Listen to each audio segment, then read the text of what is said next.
สบายดีพี่น้องสบายดีพี่น้องเด้อเนาะนี่ก็มาพาพี่พาน้องเฮามาแล้วชมเส้นทางเบิ่งรถในนครหลวงจันทน์ในชั่วโมงเร่งด่วนเนาะก็บ่เร่งด่วนปานใดแล้วแหละพี่น้องเอ้ยตอนนี้ก็5 โมงแลงแล้วเนาะ5 โมงแลงอันนี้มันสี่แยกทางด่วนพี่น้องสี่แยกสีเกิดชัยมงคลเนาะทางเส้นนี้เข้าในเมืองได้เข้าในไปซื้อกับฮอตลาดเช้าอะไรพี่น้องสำหรับผู้บ่เคยมาเนาะเดี๋ยวนี้เพิ่นพัฒนาแล้วเด้อพี่นี่เฮ็ดทางคอนกรีตเสริมเหล็กแต่ว่างามแล้วพี่น้องงามแล้วทางเส้นนี้ถือว่า2 ปีหลังนี่ไปจนสิบ่ได้พุ่นเลยเนาะแต่ตอนนี้ประเทศทางคอนกรีตแล้วเด้อพี่น้องเด้อบางคนก็ยังบ่ทันฮู้เนาะทางเส้นนี้สามารถไปฮอดได้สีไข่พุ่นเลยเด้อพี่น้องเด้อไปสะดวกสบายฮอดสีไข่เลยแต่บ่ทันแล้ว 100% เด้อยังแต่อันน่ะหอมซอยบางจุดเนาะแล้วก็อันขีดเส้นขอบทางเนาะยังบ่หลายเลยพี่น้อง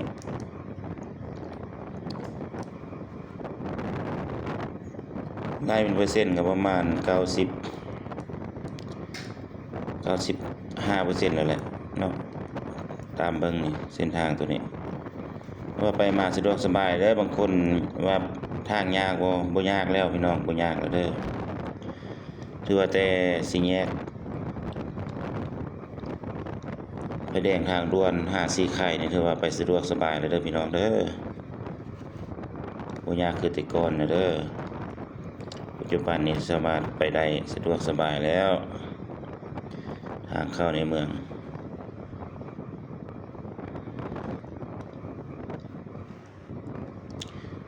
มื้อนี้พาพี่น้องเฮามาเบิ่งหน่อยนึงเนาะมื้อหน้าสิพาไปจุดสุดสายเด้อพี่น้องเด้อตอนนี้ก็เลี้ยวเข้าไปทางตาดมูลพี่น้องเข้าไปทางบ้านยันสว่างโอ้ผู้ดียนต์มาพี่น้อง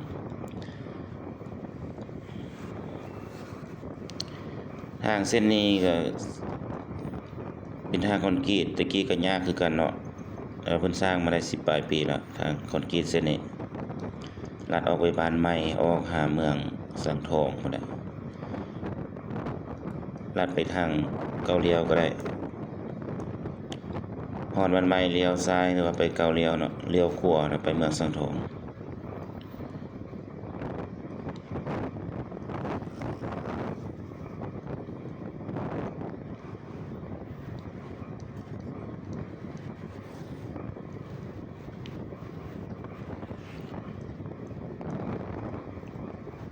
โอเคนี่ยังเป็นบ้านน้องแตงอยู่พี่น้องทางเข้าไปต้านมูล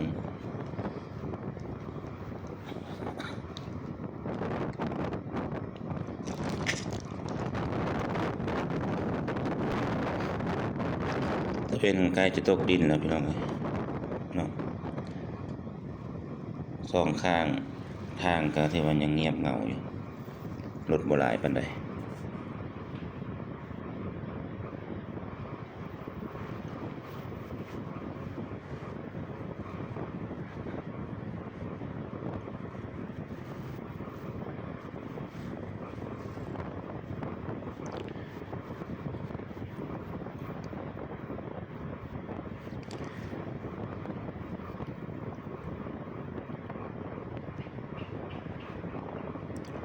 ตัวนี้ก็ใกล้สิค่ำแล้วนะก็เลยว่ารถบ่หลายทางเส้นนี้ปกติก็รถหลายอยู่ทางเส้นนี้พี่น้องเนาะประมาณ4 โมง5 โมงนี่รถหลายรถเที่ยวเข้าเที่ยวออกนี่หลายรถบรรทุกก็หลายทางมันจะเป็นทางเว้นนอกเมืองนะแบบบ่ได้เข้าไปในเมืองเนาะ คันมาแต่เมืองสังทองสิไปตลาดอุซีหยังเขาก็เลี้ยวมาทางนี้เบิดเนาะ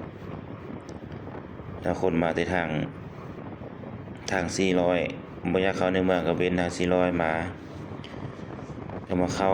อยู่นี่ออกไปบ้านใหม่ไปเมืองสังทองเนาะพี่น้อง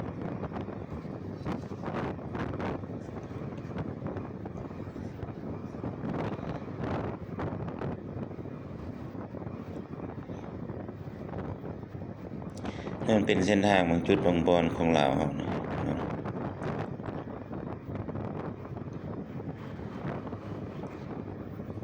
ปราศจากบ่ได้เนาะ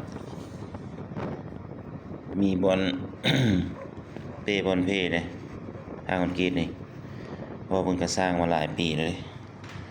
ประมาณ12-13 ปีนี่แหละเนาะทางคอนกรีตเส้นนี้ประมาณ13 ปีหรือว่า12 ปีนี่บ่จื้อคักปานใดพี่น้อยทางคอนกรีตตาดมูลน้องแตงหาบ้านใหม่นี่นะเพิ่นเฮ็ดได้จักปีคอมเมนต์บอกได้เด้อบ่ได้ฮู้ประมาณ12 ปีบ่หรือว่าจังได๋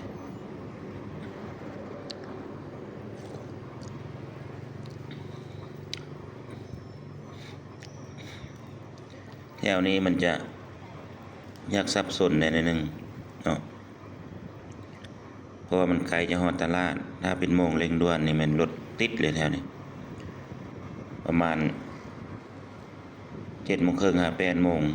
รถจะติดเลยแถวนี้เนาะหนองแตงหาจันทร์สว่างนี่ตัวนี้แม่นตลาดพี่น้องเด้ออยู่บางขัวเมืองที่ว่าเป็นตลาดเนาะโอเคตลาดรถจะติดเด้เอาคลิปนี้เก็บภาพบรรยากาศ2ข้างทางไว้พี่ให้น้องเฮาได้เบิ่งซ้ำนี้ก่อนเด้อพี่น้องเด้อขอขอบใจหลายผู้ใดเข้ามาแล้วบ่ทันกดไลค์กดแชร์ก็ฝากกดไลค์กดแชร์กดติดตามให้บ่าวคำแพงพากินพาเที่ยวเด้อเนาะเพื่อเป็นกำลังใจในการเฮ็ดคลิปต่อไปเนาะขอขอบใจหลายพี่น้องบ๊ายบายแล้วพบกันใหม่ใน EP ต่อไปเด้อ